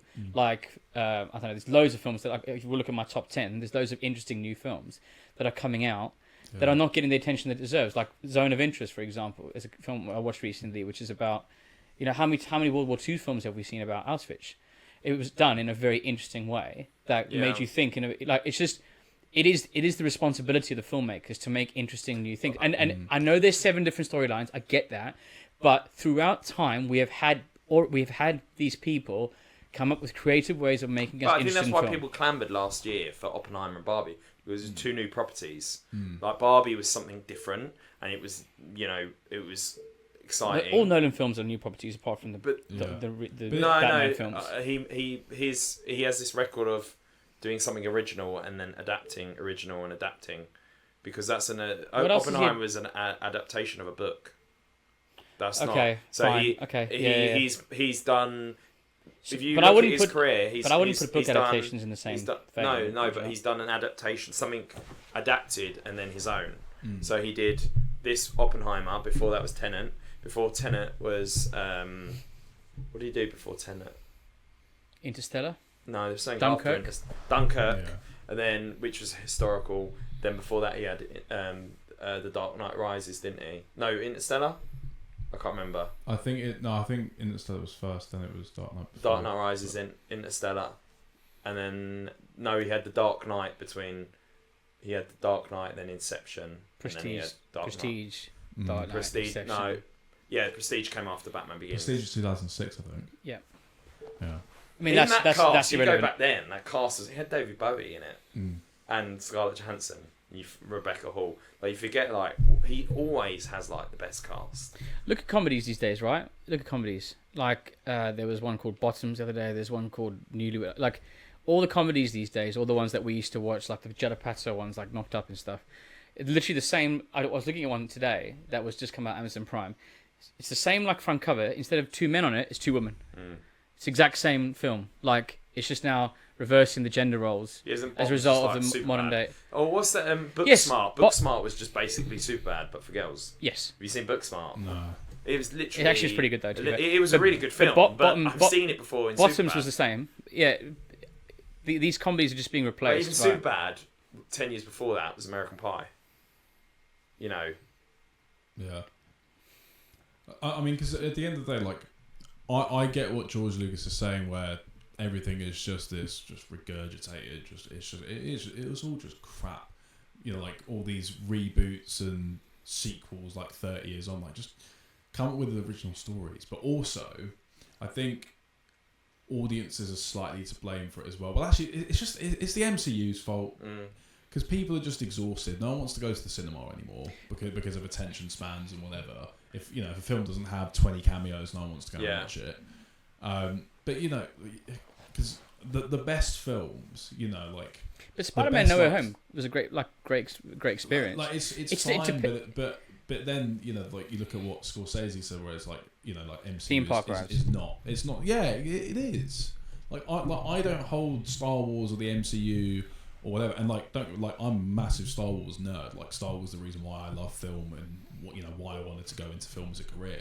But I don't take them seriously as films, as cinema, in the same regard that I would say something like Prisoners or Shawshank Redemption or whatever. I think the originals I would like if I were going watching back and watching Raiders of the Lost Ark, one of probably. That and The Dark Knight are probably my 2 favourite films. But watching Raiders of the Lost Ark, what a film! Like really beautifully shot. The locations are brilliant. It's very. I think it just because there's no CGI in it and it's shot really well. I mean, you've got some effects which now when the lights and everything, but that's what the thing I was saying when they it was all practical. So when his face melts, they built this claymore and their hair dried it. Traumatised me as a kid. But that's what I mean. And the bit where the lightning goes through all of them. Yeah. Underneath, they were all wearing lights under their Nazi uniforms. So when the lightning bolts happen, they're actually using real lights. So that's where you get the authentic lighting. Okay, but let me play devil's advocate to that then. Like we've all agreed this whole time about practical effects being better and stuff, and CGI being rubbish. I don't think though that has an impact on the quality of the film. I think we're using that as a scapegoat for poor filmmaking. I know you think that Frozen Empire was a great. It's lazy story. But Endgame wasn't. And Endgame was full of CGI. It was just a good film. Like they are like Infinity War. Yeah, like, but there are parts that take it out of it. When Mark Ruffalo's got his head, his random head is floating in there. No, but what I'm saying, the Hulk armor. My point is, it doesn't take you out. It doesn't take you out of the enjoyment of the film. Like everyone's going mad about Endgame. It is a very simple drop in quality that is very palpable to see, and people are getting. And what they're doing is they're seeing an IP. They're going, oh look, this is amazing. This is great. We're getting loads of money from this. Let's try and chuck as many of them through as possible. Let's give them to lackluster directors who are just going to get things done. Let's not pay our writers and everything, and which is all at the end Disney, comes as a writer strike. Disney, it's a machine. Yeah, yes. I think, they're trying. And you can spot that as a viewer. You can see it. Yeah, they're trying to cut corners. They're trying to get directors who are just cookie cutter, will do what their producers want. So you've got this bland. Peyton Reed's the best example. When Edgar Wright was doing Ant-Man, I was so excited. Yeah. And then Peyton Reed takes over, and actually the first film was actually alright, and you can see Edgar Wright's stamp on it. Yeah, exactly. Absolutely. Yeah. The second film, I actually think was okay for Peyton Reed. And then obviously Quantumania we can. But also you have to be careful because Taika Waititi, I can't say is that Taika Waititi. Yeah, he had way too much leeway with Thor: Love and Thunder, and then you've got an absolute joke of a film. No, you did. He turned it into it was like a long sitcom. No, I think he lost his passion. I think he lost his passion for filmmaking. He's shacked up with Rita Ora. I don't think he ever had one, to be honest. Have you seen this interview? He was doing a talk or something, and he was like, "I never wanted to be a filmmaker, but now I am rich, so I don't care." Hunt for the Wilder People. You can't watch that film and not think it is just a genuinely brilliant film. And the What We Do in the Shadows. Yeah, Ragnarok's a quality film as well. Ragnarok is good. Yeah, but Ragnarok is. Are you a Batman fan? Yeah. So Ragnarok is the Batman Forever, and Thor: Love and Thunder is Batman and Robin. So you had the 100%. Tim Burton films, really dark. You had even Batman Returns. The whole point Warner Brothers freaked out was because they did a McDonald's deal and for toys and stuff. See episodes 6, 9, and 14 for this conversation. Yeah, but Alice hasn't heard it. So basically, they made the Batman, and it was like one of the films that really spoke about. Really had a 15 rating in the UK. Had merchandising and all of that, T-shirts and stuff. And then basically, when Batman Returns was got like greenlit, they struck a load of merchandise deals. McDonald's was one of them, and they wanted to sell toys. But obviously, Tim Burton had a lot more leeway, so his film it's a very sexual movie. You've got like I know. With Michelle Pfeiffer, Danny DeVito, some of the stuff he says in it, and the sexual tension and everything. Just Poison Ivy as well in Batman and Robin. Yeah, but with little me was just. Batman Returns, it got a lot of backlash from parents, and McDonald's like panicked because there was a lot of like, this is not a child film, blah blah blah blah, and then basically after that, Warner Brothers wanted to make a more child friendly film that was in line with selling toys and stuff.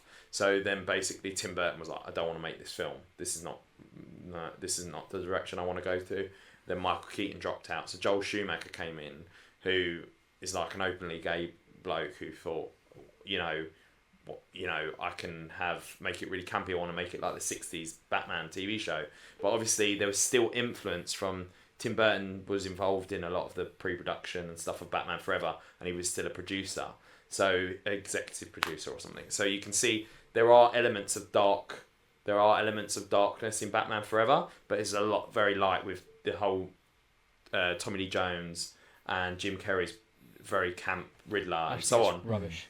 And eventually, Tim Burton had nothing to do with the Batman and Robin, and solely Joel Schumacher. And because Batman Forever did well at the box office, it sold lots of toys and everything. They were like, and this is why randomly Batman and Robin change outfits halfway through the film to like this silver suit and all of this, and he has like they have a Batmobile and everything, but by the time the end of the film, they've all got different vehicles and so on. It was all toy-led, but then it became this big campy mess because he had way more creative control and so on. So anyway, I'm linking that to Thor. You had Thor, which was very Shakespearean, the first one, and then you had the Dark World, which was very Game of Thrones inspired because it was a Game of Thrones director who directed the first couple of seasons of Game of Thrones. He directed, is it Mark? I can't remember his name, but he directed Thor Dark World, which is very like it's not. It's by the numbers, but actually probably now you look at what Marvel put out in Phase 4, you go back and think, wow, this is actually really good. And then Taika Waititi he came in and he did the Batman Forever. Taika Waititi. He came in and did like a great film, but it is a very much like there's a lot of humour in it, which I think had the tonal balance. But then you get to like the last one where Thor's lost everyone. He's lost his brother, his sister, his eye, and everything, and he's had this whole dark arc, and then all of a sudden he just becomes this really silly person. Yeah. And I think even like you bring Russell Crowe in, who's being really silly in it, and it's just all played for laughs, and you don't feel like there's any stakes. I do feel for like Christian Bale in that because.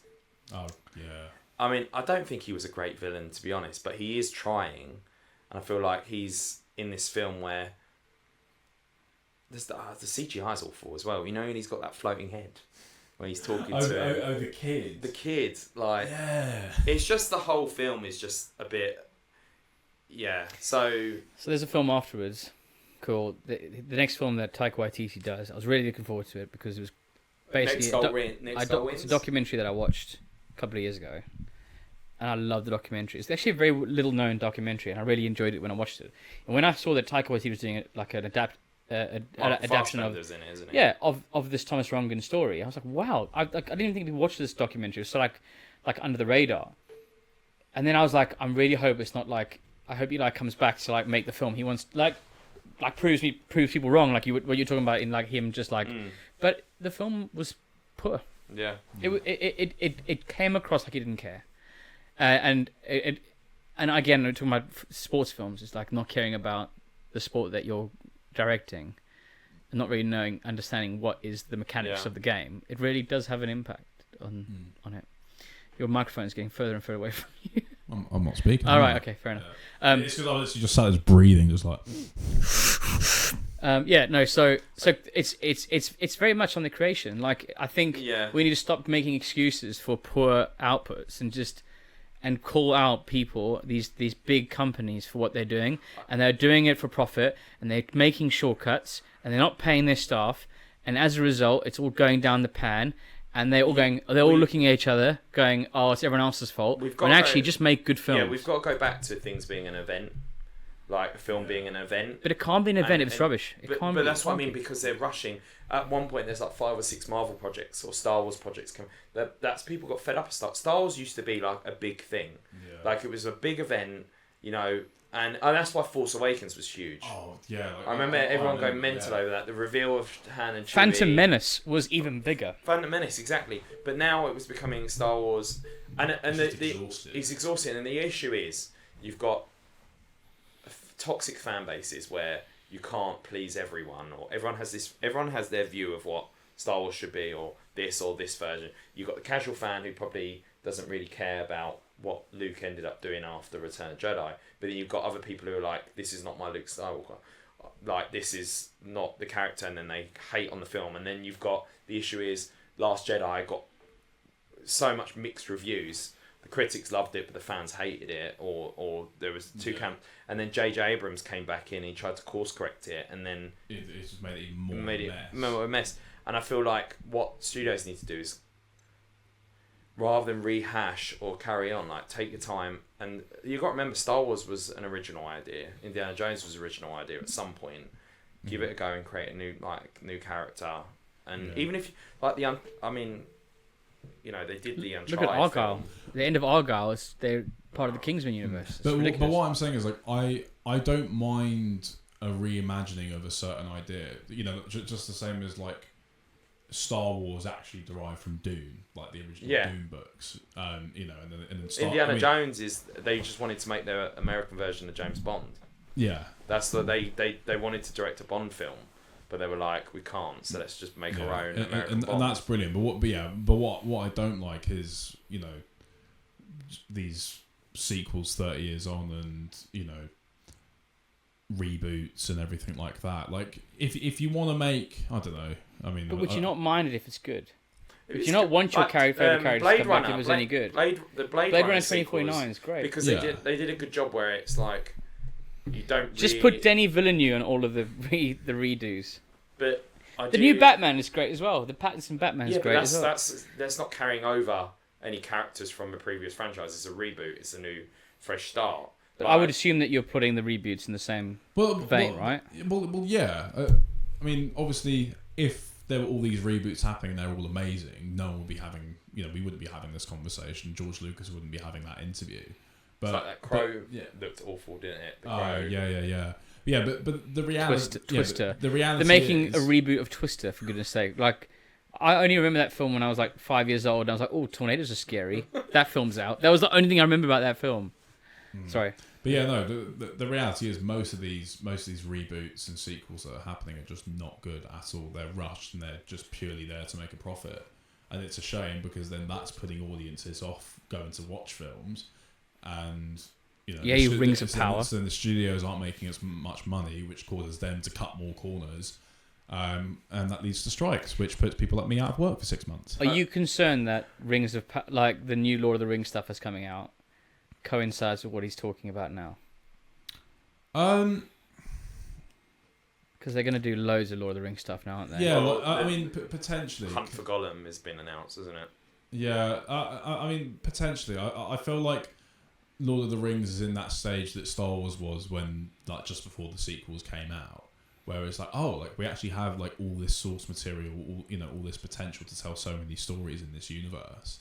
But, obviously, Rings of Power didn't get the best reception, but if they just pace it out, like pace it right, and not just doing like 3 or 4 projects every year, then I feel like that's fine. As long as everything is good quality, then it's okay.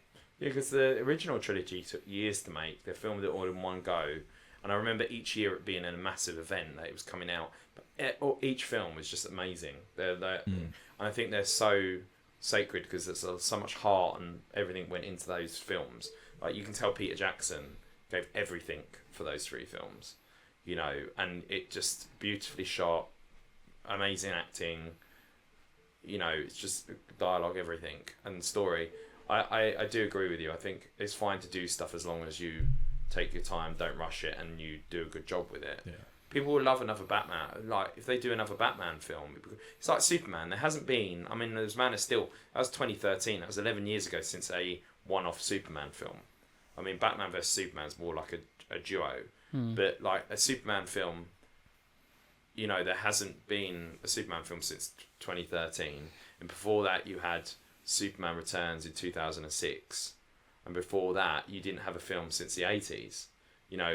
Superman Quest for Peace, and this is the thing. Like, if they do this well, and I feel like James Gunn should hopefully do a good job with it. You could stop. People will want to go and see it, but Marvel, unfortunately, I think Disney Plus is to blame, because also, my view, for certain films, I've not gone to cinema because I'm like, I'll be on Disney Plus in about 2 months. Yeah, like the streaming services, yeah, I'll definitely.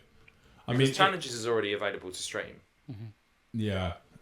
I mean, it's just a weird one with streaming, because obviously you get to see films that you wouldn't normally see. I mean, because I remember, like, even, it wasn't even that long ago where, you'd have to go watch something in the cinema, or it would take about 3, 4, 5 months to come out on DVD. Yeah. I mean, that's when you could finally watch it. So I feel like the speed in which these films are getting onto the streaming platforms is like, is just stopping people going to the cinema. And again, that's just another thing that contributes to this, like, downfall of the entire film industry. That would break my heart if cinemas are. I love the cinema. I used to live next to the cinema, and I'd go on an evening. I have a cinema Odeon card, and and I'm a very avid supporter of helping cinemas and going and paying to go and see a film, because I think you lose that experience. I love the experience of going to a film. I think it'll inevitably take it over, because I think we will. I think if there's one thing that we're going to be richer at is having more technological things, and I think that home cinemas are going to become, in the next 20 to 30 years, they're going to become there's something going and seeing Batman and Indiana Jones with the live orchestra and seeing it with. There was something magical about it. Was a full house. The problem is that those are events. Those are events. There's going to be way more of those kind of things happening. But that's what we're saying, though, because there have been so many films, like, especially like way back in the day, that were events. It was like the biggest thing that was happening this year. The only thing that people were talking about. I mean, it's a bit like having a drink at home or going to the pub. Like, with the cinema, with watching films, it should be like that. I think that's a fair comparison, but I would argue now, because, like, you can't there's not many people like going to the pub. You can't replicate that at home in terms. I don't think you can make the comparison, because there's just not many people that go to the cinema anymore. Yeah, it just doesn't happen. They would much rather watch it on telly. Yeah, because if they want to go to the pub, if they want to go out, they go to the pub. They wouldn't go. The point Ellis is making, it's too accessible for people to do that. They're not really. Of course, like, if you got the choice, you're more of a homebody than I am, in terms of, like, if you had the option of doing something or going out or staying in, you would stay in. Like, if it's true though, like, if you had the option, He is. Jason likes. He's a homebody. Such a chive. No, but I went out with him the other day. And while we were out, he goes, "You're never out," and I'm like, "I am out now." It's the worst time you can tell me I'm not out. What I'm saying is though, like, yeah, if you've got the option to watch it at home, there's certain films like I'd be on the fence about, and if I know that it's on a Disney production or 20th Century Fox or whatever, I know it's going to be on Disney Plus. I'm like, oh, do you know what? I'll just wait. I can't be bothered. Yeah. Whereas, certain films, if it's Warner Brothers or something, and Warner Brothers don't have HBO Max over here, so it's going to be, you might not get a chance to see it. So you're more likely to see it. I just think Disney Plus, I think it's a different kettle of fish. If it's a Netflix film and it's on Netflix, that's fine because it's been produced for Netflix. Yeah. But I do feel like I think it's bigger than that though. It's it's just because of the quality of films that are being released. Now, when people see a trailer for something, they're like, "Oh, I don't know if I can be bothered to go out to Absolutely watch." Right. Yeah. Obviously, if it's something that is going to be good, and if the film industry wasn't in the state that it was in, people would be going. In the 90s, people would just go out, right? And if it's bad CGI stuff, they'll go and like dispel disbelief, like they'll go and just enjoy the night. Yeah. Whereas now, I do think people are more like acutely aware of the quality of film and what is good, what is bad. And they go to the cinema and they spend 15 quid at the IMAX and it's crap. And they come home and they go, "I'm not going to cinema again. I'm not wasting my money." It's expensive. The Fall Guy, for instance, that was a terrible film.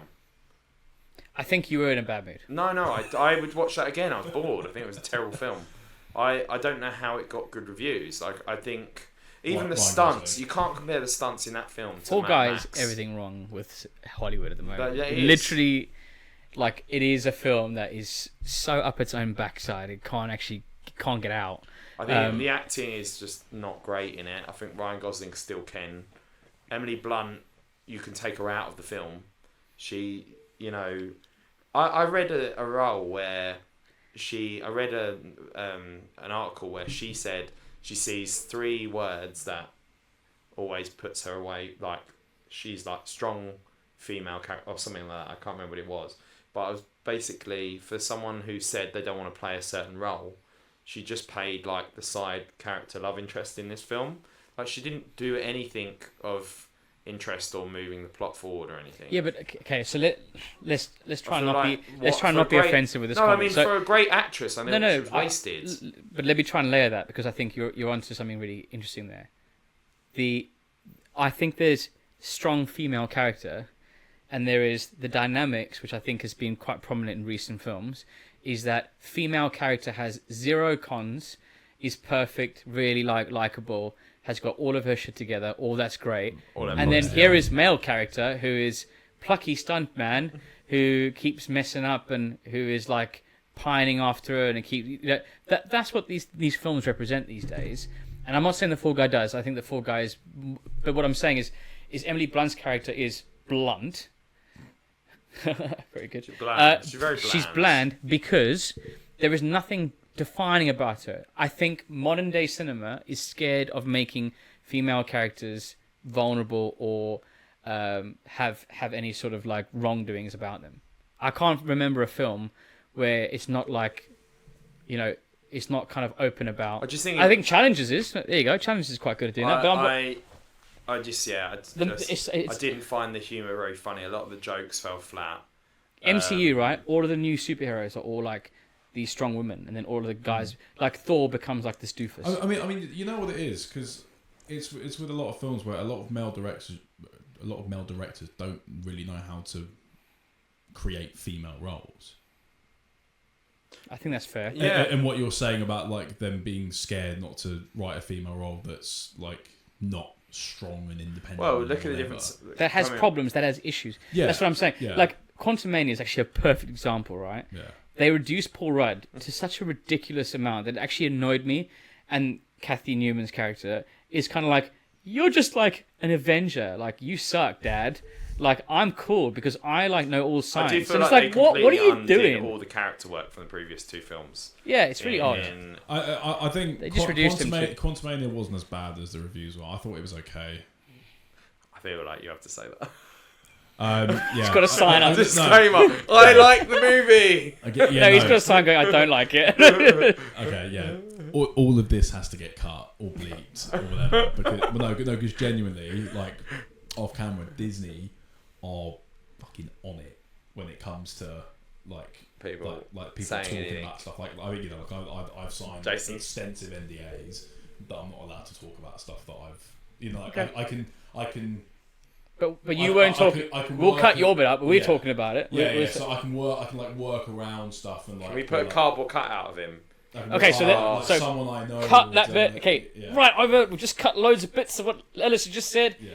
And what I'm saying is that is a good example of where I find the female characters just it's just like there to like oh you suck, Dad. Captain Marvel was the Marvels. The Marvels. It's a really poor film. I watched that recently. It's a really poor film, I think, and I feel like they.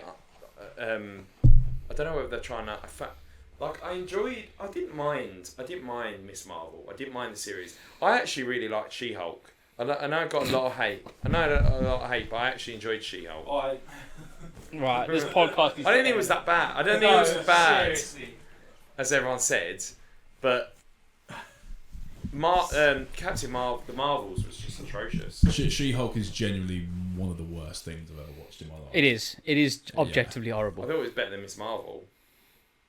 I didn't get through the first episode. No, At least I finished She-Hulk. I kind of liked like the first few episodes of Miss Marvel and what they were trying to introduce because it's something that we haven't seen before. You know, I feel like it was could just have a lot been. of It could have been a Indian three episode series. Yeah, no. I feel like that's the problem with Marvel. It wasn't good, but No, it was just but something I feel like Marvel are. I'm gonna give Disney and Marvel their dues here for something. I'm gonna give 5 out of 5 for. Oh, I know. X-Men '97. Oh, I've heard good things about it. That has been brilliant. Yeah. I watched the original series and actually watched it. Funnily enough, recently I was. You better get running 2 on a minutes now treadmill. because you'll be on here for like next No, half an hour. I've got to go soon now anyway. But X-Men '97, that is what they need to base the template for the new Marvel X-Men film series. What I would highly recommend it. I think they did great storytelling. They've taken they've condensed and used a lot of the storylines from the 90s that they haven't used in the previous series, and they put them in the series. There's, I won't say a spoiler, but there is a character's death in episode 5 which really hits home, and it's a really cool character death, and they did it in such a good way. What annoys me is they sacked the showrunner. Disney sacked the showrunner of the series. Oh, this is too good. We can't have this. No, a lot of people aren't happy and they want him to be reinstated.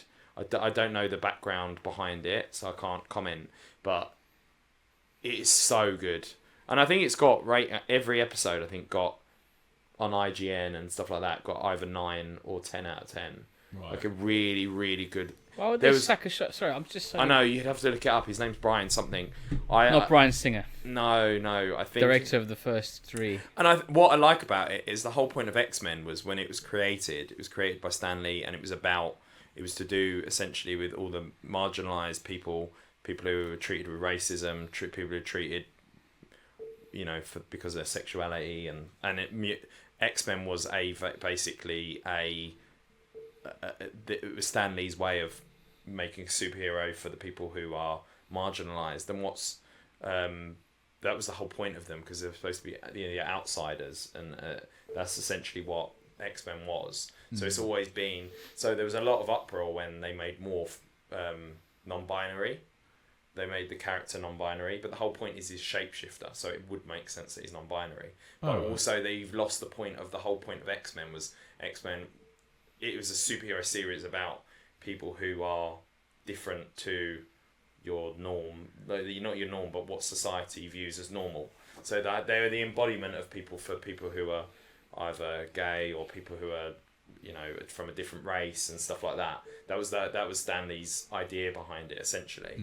And now people have lost. You've got all these people in uproar. Oh my God, they've made Morph non-binary. This is not acceptable. And I'm like, you're missing the whole point of X-Men. Do you not think that's There's a way of doing it. That's the thing. Like, the problem I have is it's what I call shoehorning, where you have a character put on screen and they're like, this character is this, and you have to like it. Oh yeah. I feel like there's a way to But do it. no, I feel like there's X-Men is nuance good because they don't say he's non-binary in it. Yeah, but there's nuance to what you're saying though. In every single show that we watch these days, and this all goes down to quality in the end.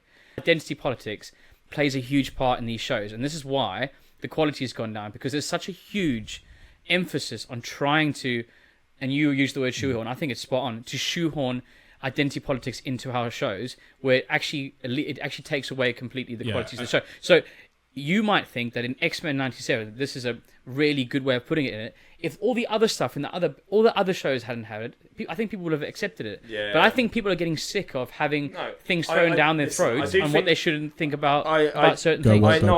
I agree with you. I do feel like there's shoehorning. I do think you have to reflect society. But Star Wars in itself, right? The whole thing of Star Wars, it's based on the Vietnam War. There's elements of Nazism in there, like stormtroopers, 100%. stormtroopers, The Empire. But the whole thing about like basically the band of rebels standing up against the big empire. That's literally Vietnam versus America. Yeah. So you can tell it. You can make a point, but I have no problem with it at all.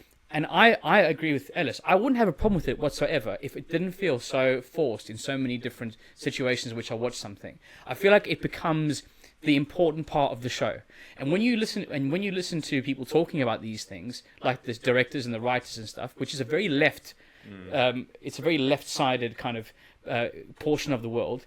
If their emphasis is on equality and all those kind of things that are driving their minds away from the actual quality and creation of something, that's when I have a problem. Not when in X-Men 97 there's a non-binary person and it's completely part of the show. I get. I'm just saying. I really rated the show. I think it was a really good show, and I definitely recommend watching it. Yeah. Well, I'll give it a go. I knew I had good reviews, but I didn't really interest me that much. I am really looking forward to Deadpool and Wolverine though. I think that's going to be good. I can't get into cartoons. I'll give it a go. Well, cartoons, Star Wars The Clone Wars is the best show of all time. I will say this to everyone. Many people have said that. I don't care. It is the best show of all time. No, Batman the Animated Series is, but would agree Well, to to disagree. be fair, we're both arguing for an animated show, so there you go. Alright, thanks boys. That was good fun. Yeah. See you next time. Do you want to do your sultry camera? Say goodbye. No, I just want to